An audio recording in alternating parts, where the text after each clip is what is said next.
दोस्तों आज हम आपको इस वीडियो में 2023 की सबसे बड़ी एक्शन थ्रिलर मूवी सलार के कुछ जबरदस्त बिहाइंड द सीन्स दिखाने वाले हैं।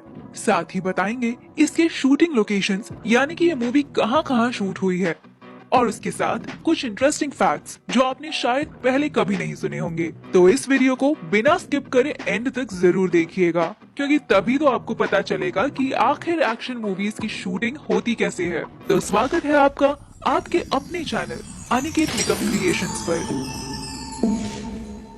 सलार का मतलब होता है लीडर, चीफ या कमांडर और इस वर्ड का ओरिजिन इस्लाम से होता है। रिबेल स्टार प्रभास के इस एक्शन पैक्ड मूवी की शूटिंग लगभग पूरी तरह हैदराबाद के रामोजी फिल्म सिटी में ही की गई थी। यहाँ की 100 एकड़ की जमीन डायरेक्टर प्रशांत नील ने इस मूवी के शूटिंग के लिए ली थी और बड़े बड़े सेट इस जगह पर डायरेक्टर शिवा कुमार की हेल्प से बनवाए गए थे। वहाँ पर उन्होंने खानसार जो कि एक इमेजिनरी सिटी है उसकी पूरी दुनिया खड़ी कर दी थी।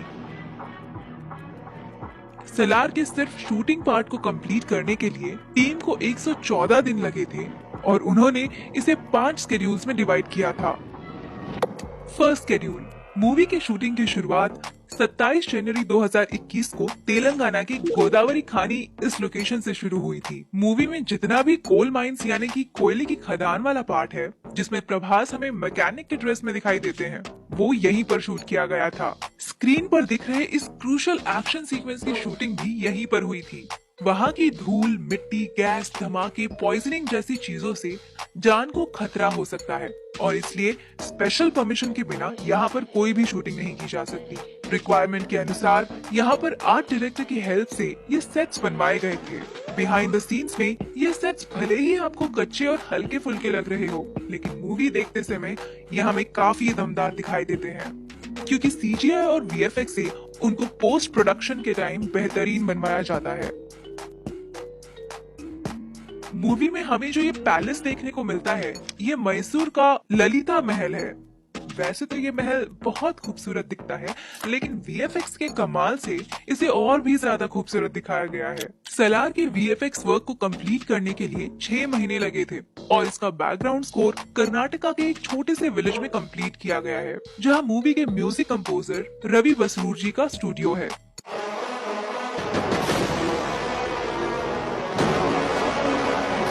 सेकेंड शेड्यूल, मूवी का सेकेंड शेड्यूल 3 अगस्त 2021 को हैदराबाद के रामोजी फिल्म सिटी में शुरू हुआ था। प्रभास और श्रुति के साथ वाले ऑलमोस्ट सभी सीन्स को इसी शेड्यूल के दरमियान शूट किया गया था। 12 अगस्त 2021 यानी सिर्फ 10 दिनों में ही इस शेड्यूल को कंक्लूड कर दिया गया था क्योंकि प्रभास की much awaited film Radhe Shyam की शूटिंग और प्रमोशन के लिए उन्हें थोड़ा ज्यादा टाइम चाहिए था। मार्च 2022 में राधे श्याम रिलीज हो गई लेकिन उनके घुटने में चोट लगने की वजह से नी सर्जरी के लिए प्रभास को स्पेन जाना पड़ा और तब तक कुछ 30% ही शूट सलार का कंप्लीट हुआ था। मेकर्स सलार को इंडिया की नेक्स्ट लेवल मूवी बनाना चाहते थे इसलिए उन्होंने मूवी को शूट करने के लिए डार्क सेंट्रिक थीम टेक्नोलॉजी का इस्तेमाल किया है जो अब तक हमें सिर्फ हॉलीवुड फिल्मों में ही देखने को मिलता है। And now Salaar becomes the first Indian movie two make use of this technology. Third schedule, कुछ दिन बेड रेस्ट करने के बाद फाइनली 9 महीनों बाद प्रभास की सलार के सेट पर 24 मई 2022 को वापसी हुई। बड़ा वाला ये एक एक्शन सीक्वेंस इसी शेड्यूल में शूट हुआ था। इस इंटरवल एक्शन सीक्वेंस में 200 से भी ज्यादा फाइटर्स इन्वॉल्व थे और इसे शूट करने के लिए पूरे 10 दिन लगे थे। उस time Prashanth Neel art director Shiva Kumar को मूवी सेट्स के बारे में कुछ एक्सप्लेन करते हुए हमें दिख रहे हैं और ये लोकेशन रामोजी फिल्म सिटी का ही है। फोर्थ शेड्यूल, 16 जून 2023 को प्रभास की आदि पुरुष रिलीज हुई थी और उसके ठीक 12 दिन बाद वो फिर से सलार के सेट पर पहुंचे थे। तब तक आर्ट टीम ने ये वाला बड़ा सेट इस खतरनाक एक्शन सीक्वेंस के लिए रेडी करके रखा था। जब देवा यानी प्रभास आद्या यानी श्रुति की जान इन गुंडों से बचाता है ये एक्शन सीक्वेंस तभी का है।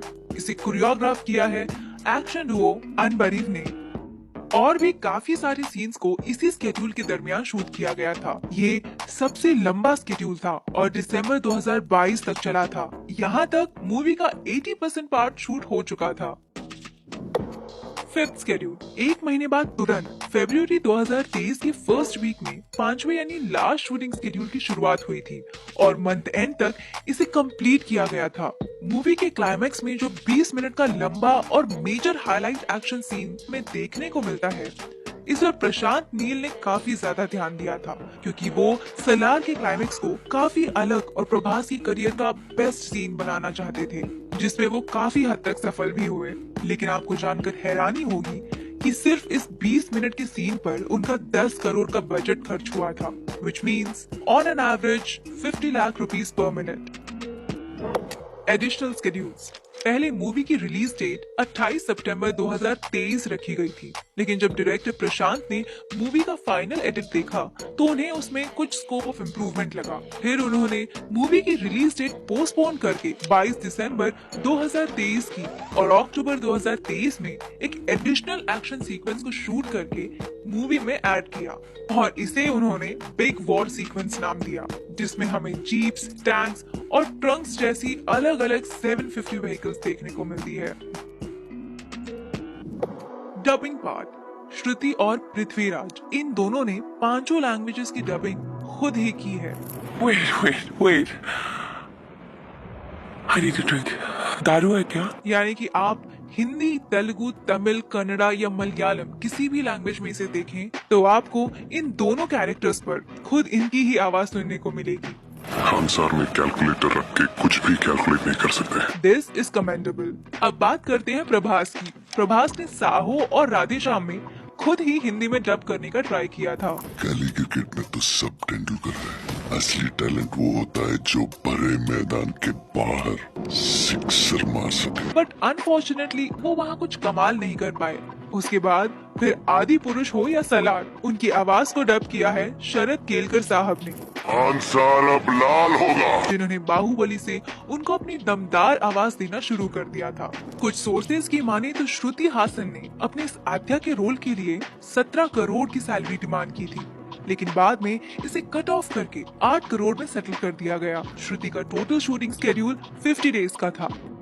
ए certificate for the film, maker Salaar के लिए UA यानी पेरेंटल गाइडेंस क्लासिफिकेशन चाहते थे, लेकिन मूवी में काफी ज्यादा खून खराबा होने की वजह से उन्हें CBFC की तरफ से A यानी एडल्ट का सर्टिफिकेट मिला। CBFC की गाइडलाइंस के अकॉर्डिंग अगर मेकर्स कुछ सीन्स को रिमूव या कट करते तो उन्हें UA सर्टिफिकेट मिल सकता था, लेकिन डायरेक्टर नील मूवी के किसी भी पार्ट को कट नहीं करना चाहते थे। They had asked for a lot of cuts. I was okay to do all of those cuts, but there were a couple of cuts which I did not want to remove because it was not going to satisfy the story of the movie, the drama of the movie. Because I know that I have not made a vulgar movie or a movie insensible with violence. It is all necessary violence. Prabhas की सलार ने box office collection के तो कई सारे records तोड़े, लेकिन उसके अलावा उनकी इस मूवी के सैटेलाइट, डिजिटल स्ट्रीमिंग और ऑडियो राइट्स 350 करोड़ रुपए में खरीदे गए हैं और ये एक बहुत बड़ी रकम होती है। मूवी के दोनों पार्ट्स का बजट 400 करोड़ बताया जा रहा है, यानी कि एक पार्ट की कीमत तो मेकर्स ने यहीं से वसूल कर ली। इतनी बड़ी रकम शायद ही किसी और इंडियन फिल्म को मिली होगी। सलार के 5 लैंग्वेजेस की डिजिटल स्ट्रीमिंग राइट्स नेटफ्लिक्स के पास है और मेरे ख्याल से हमें ये नेटफ्लिक्स पर फरवरी 2024 में देखने को मिलेगी। जैसा कि हम सब जानते हैं, सलार को 2 पार्ट्स में डिवाइड किया गया है। पहले पार्ट को नाम दिया गया है सीज फायर और दूसरे पार्ट को शौर्यांगा पर्वम। पार्ट 2 की शूटिंग अब प्रशांत नील अपनी जूनियर NTR के साथ आने वाली मूवी NTR 30 के बाद शुरू करेंगे। अगर आप सलार देख चुके हैं तो कैसी लगी आपको सलार मूवी? काफी सारे लोग इसे KGF से कंपेयर कर रहे हैं, लेकिन डार्क टोन के अलावा काफी सारी चीजें हैं जो सलार को KGF से अलग बनाती है। कौन सी है वो चीजें? हमें कमेंट करके जरूर बताएं। खैर, डायरेक्टर प्रशांत नील का इस पर कहना था कि सलार हर किसी एस्पेक्ट में KGF से बड़ी है, क्योंकि KGF बनाते वक्त बजट के काफी कंस्ट्रेंट्स थे, लेकिन सलार के वक्त ऐसा बिल्कुल नहीं था। प्रशांत बताते हैं कि उन्हें इस मूवी को लार्जर देन लाइफ बनाना था और इसी विजन के साथ इस मूवी को बनाया गया था। इस वीडियो को आखिर तक देखने के लिए आपका तहे दिल से शुक्रिया।